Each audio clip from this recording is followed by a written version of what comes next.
7. Barrett outside, the switch. Doncic goes, oh, what a great step! And then he hammers it home! Broke his ankles! What's going on, guys? Welcome back to a brand new video. I hope you guys are doing well. I know Knicks fans are definitely not doing well after we just lost 134-101 in Milwaukee. And this was just an ugly game. We knew they were seeking revenge. They were going to have extra time to prep, just like us. Like for a guy like Giannis, like a guy of Chris Middleton or Drew Holiday, Dr. DiVincenzo, what he brings to the game. Bobby Portis been playing well off the bench for them as well. And they did a really good job. They had a very good defensive game plan for Julius Randle. Like I said, we got blown out. We're back to 500, 19-19 on the season. And this was a true test for this New York Knicks team. How are they going to overcome adversity when Julius Randle isn't playing well? They have the smart, fundamental defensive players of Drew Holiday, of Chris Middleton, of Brook Lopez, of Giannis Antetokounmpo. They did a really good job if it was with him on the perimeter, handling the ball in transition, trying to go inside in the paint, even though I'd like to see Julius Randle use an up fake more because it's really predictable when you're this bully ball type of player and you're just going up, if you know what I'm saying. But they really took him off of his strong parts of his game when it came to mid-range territory, turning to a certain shoulder, making him turn another way, forcing turnovers. I believe he had like 5 turnovers in this game.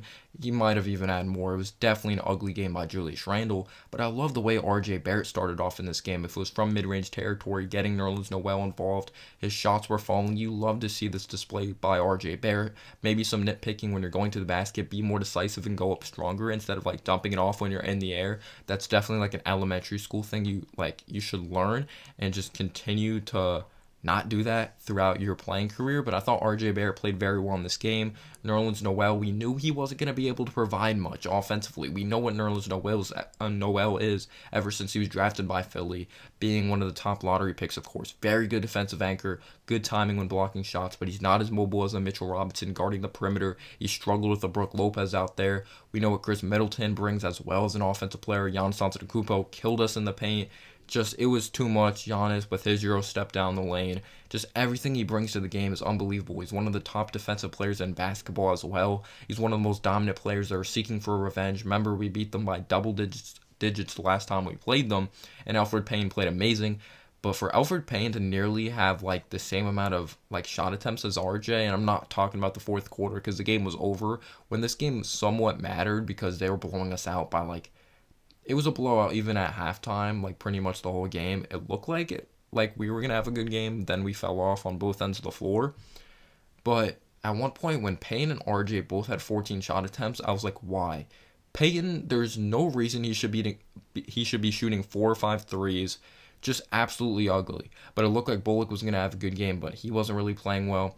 Like, even though, like, when we had the lead and then the Bucks eventually got into this, Dr. DiVincenzo hitting shots, Chris Middleton, Giannis working down the lane, and they're just such a very well-organized basketball team on defense moving the ball. There's a reason they're so good and they're such a well-polished team.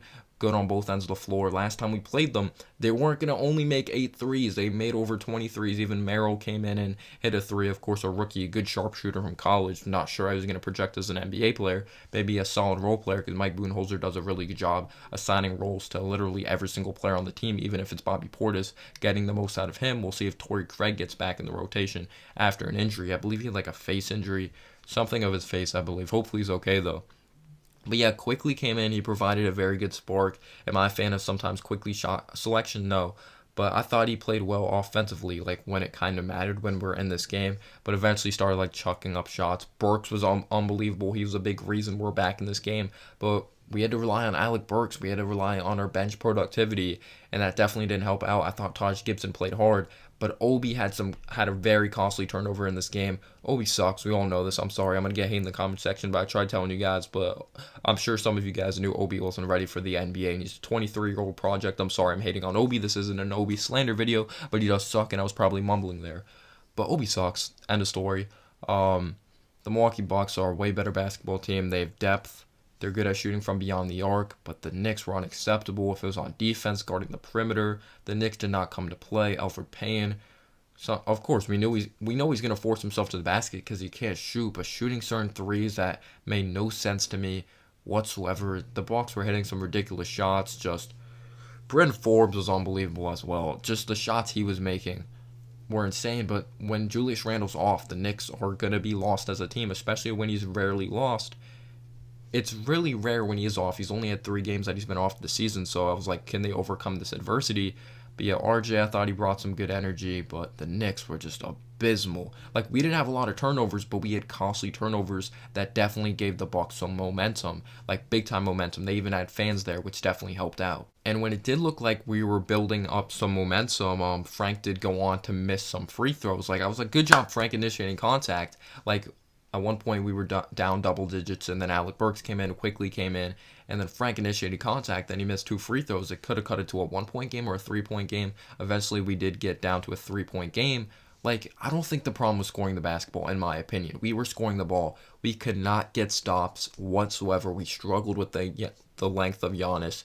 Chris Middleton, I thought RJ played solid defense on him. Chris Middleton was hitting some crazy shots, same thing with Brent Forbes, but we did not play perfect basketball whatsoever. Yes, we had stupid turnovers, we had stupid fouls. I might just be looking at Obi. I'm kidding. Randle had a lot of stupid turnovers as well in this game. But to give credit to Frank Ntilikina, he came in and played some good defense on Jrue Holiday, who was like not crazy good offensively, but he's very solid. We know how well-rounded he is as a basketball player and a human being. Seems like a very well-rounded person as well. He's definitely a person or a player I'm a very big fan of, and I would love to see him be a Knick one day. But some people might hate on that because he's 30 years old at the end of the day. At the beginning of the third quarter, we were down 22 points. They were just absolutely cooking us. I'm not going to get into garbage time, but RJ Barrett, Alec Burks played well. And I could say Nerlens Noel played well defensively. I'm not going to hate on him for not being able to guard Brook Lopez a million 3-pointers like he shoots a game, and he was just killing us. What can I say? The Bucks are a good basketball team. They're well coached. We'll see what they do in the playoffs in half-court settings with Giannis Antetokounmpo, but unacceptable effort. It looked like this team gave up at the end as well,